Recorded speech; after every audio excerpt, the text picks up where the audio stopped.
Okay, welcome back. This is He Said. She Said. And again, I'm Michael. I'm Katie Byrne. Katie Byrne, thank you very much for joining me. And Katie's a marriage and family counselor here in Sonoma, in the city of Sonoma. And as I mentioned in the previous podcast, if you listen to these in order, you've already heard this. But if not, a beautiful little town. And thank you very much for inviting He Said, She Said to your door. A pleasure. Thank you.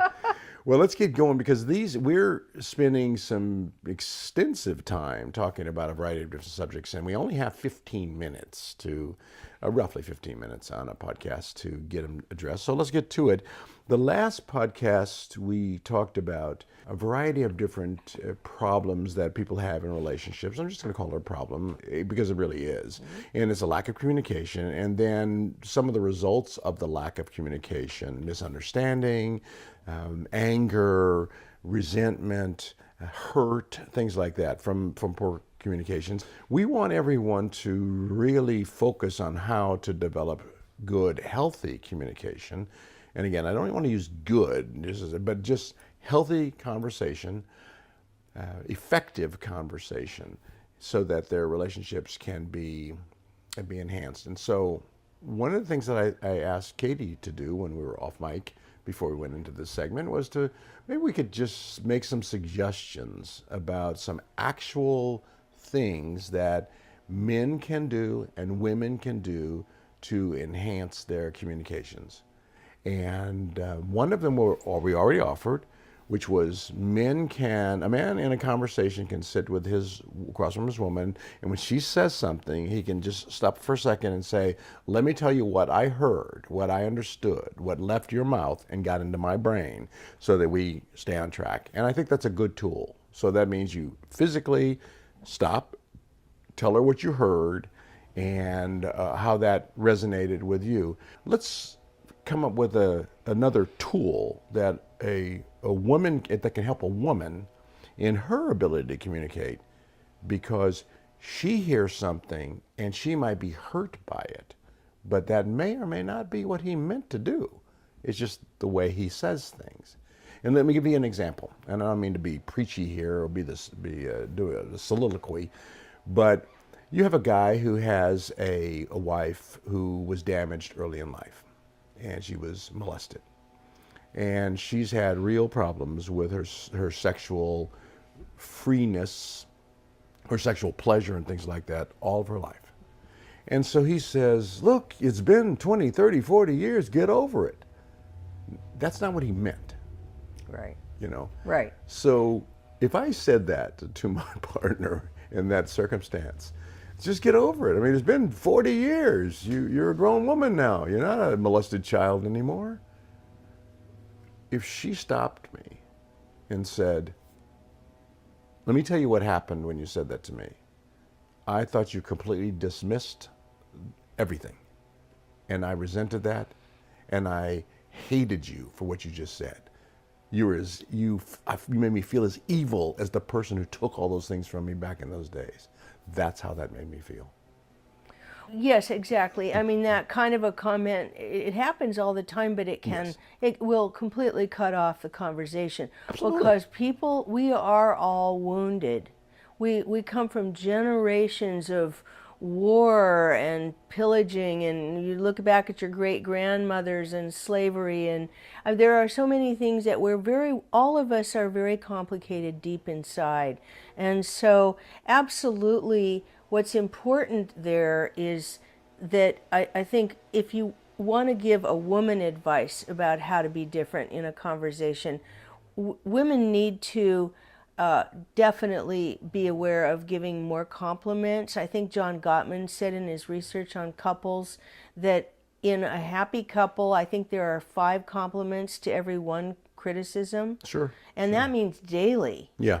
But women also have to, in that particular story you gave, the woman would have to be able to drop into her deep unmet needs and be able to say, here's what I need. When this comes up for me, this is a scary topic. to talk about sex when I've been molested. So I need you to understand. And then she needs to talk about what she really needs. Not just, I need to ignore sex for the next 20 more years, Right. but I And not enjoy it. some Yeah. compassion around this in order to work it through. Okay, now I get that, and see again, we go back and forth with the what's academic, what's the clinical, what happens, and things like that. But here's the other point that I want to add to that. When she is saying, "Hey, this is what I need," you didn't fulfill that need with what you just said. I think that the other thing that happens is she goes beyond all of that, which is that didn't accomplish what it needed to be accomplished. But then she says, you know how when people say, "Well, you didn't do this. You did this wrong and this wrong." Well, you did this wrong and this wrong. What she does is she says, "Well, he's just making that statement because he is trying to push his agenda, his needs. So he's ignoring my issues because he cares more about pushing his agenda and getting his needs met." That's correct. So that's the thing that goes back and forth between people. So if we give her that tip, and I don't know if that would work or not, but hey, it couldn't hurt to try. Well, I want to say that it's really important because we're in a patriarchal culture. And whether we realize it or not, because women are getting their power, women have not really been seen or heard for centuries. And so what's happening is men have more entitlement deep in their bones from when they started out with toy trucks. They always had, at some level of our society, more narcissism. They were entitled. In a conversation, you watch 5 people, who are going to be the people with the strong opinions? The men. Right. The women always feel less important. I believe that if you're going to preach about communication, you should show how communication should happen. So I'm going to do something that is, I think is a good example of that. I read somewhere on some website or something, I look around and see what people are talking about so we can have more good substantive issues to discuss on he said, she said. One of the top 10 or 15 things that makes a woman attracted to a man is that his willingness to disagree sometime, but in a healthy way. And so I'm going to disagree with you. I don't believe that we're in a patriarchal society. I believe that white people are in a patriarchal society, but that black people, for example, are in a matriarchal society. I'm bringing the variations and the variables into the conversation. In a white world, the arguments and things like that are different than in a black world or a Hispanic world or an Asian world. We all have different cultures, but just that specific subject. In a white society, I believe that it's a patriarchal society. White men run everything. In a black family, black women run everything. The black men are more absent and less powerful than the black women are in a black society. I agree with you that generally as Americans, we're generally a patriarchal society, but that's not the same across ethnic lines. This is not the same. Well, I certainly respect your opinion, and I am Caucasian, you know, so... And I'm not. And you're not. So you have personal experience with this, and I'm very interested in that. I would welcome a respectful debate and say, no, I'll bet you that underlying every system, black, white, green, whatever, there is still an early belief that the men have more power. Okay, so the good thing about that, now this goes into the very next thing. Now this is not what we had planned to go in this conversation, but I think this is the important part about men and women communicating across all kinds of lines. When you say that's the basic foundation, I agree with you 100%. I agree with you 100% that this culture, here in America, that's the culture. It's a patriarchal culture. Not that it's good or bad, but that's what we expect.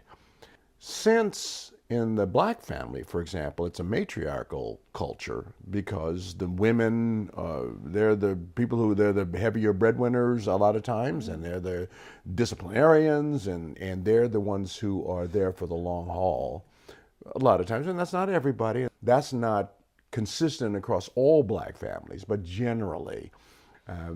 So what I'm thinking is, since it's generally expected to be a patriarchal society and patriarchal rule, and black men, for example, don't have that kind of power, and they don't have that kind of independence and that kind of stature generally. They feel resentful. I had a podcast a few times back, and again, if you listen to this in order, you've already heard it, where we talked about the black family. We talked about the different ways that black women and black men interact in arguments and discussions, and as compared to white women and white men arguing. And those are two different cans of worms that need to be addressed differently. But I don't want to get into that in this particular segment because it takes a lot of time to talk about how to deal with that. Because in the black family, when the black woman was being taken at will in slave environments and having the children of the slave master, and the black man couldn't do anything about it, that made her disrespect him because he's not a man. And that made him resentful and upset and things like that because he can't exercise his abilities. I mean, he's just going to die. They're going to kill him. Yeah. And so it's a very brutal and very unhealthy start. So the results are always going to be unhealthy. Where we are now in the black family is going to be unhealthy. Okay. There's nothing you can do about it. It started unhealthy. It's infected and viral, and so let me just go back to this because that's a big subject for me. That's a subject I could talk about the differences between white families and black families in every aspect of life. I believe, even though I'm educated, well-bred, cultured. I run my own production company. I am my own boss and things. So I have my own autonomy and power.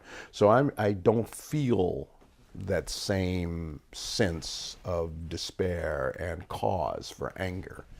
So, well, that was my speech. Sorry about that. Well, Michael, I'm very touched by it, and what it brings up for me you're right, it's a very huge subject, but it makes me think a lot about Nazi Germany too, and the Jewish culture, and what that group of people have suffered, and so I hear you. But I believe in the larger picture, all of us. And some have suffered so much more as a tribe or as a culture or as a community. But and it's painful. It's an important topic. But I think what we're talking about is that we're wounded, and that if women act as if they have more domination, if they act as if they're more aggressive in one culture than in the other, I'm sure that could be the case, but the bottom line is underneath those attitudes, there are still wounded people who are not communicating and who do not feel seen and do not feel respected. Of course. And it still comes down to learning how to do that. But I'm glad you brought up the subject. It's riveting and it's painful and it's real. And it's happening more even in this culture. In 2018, it's back. Yes. We're talking prejudice. Yeah, that's a scary topic. And one of the things that we were joking about, I try to keep the show fairly light.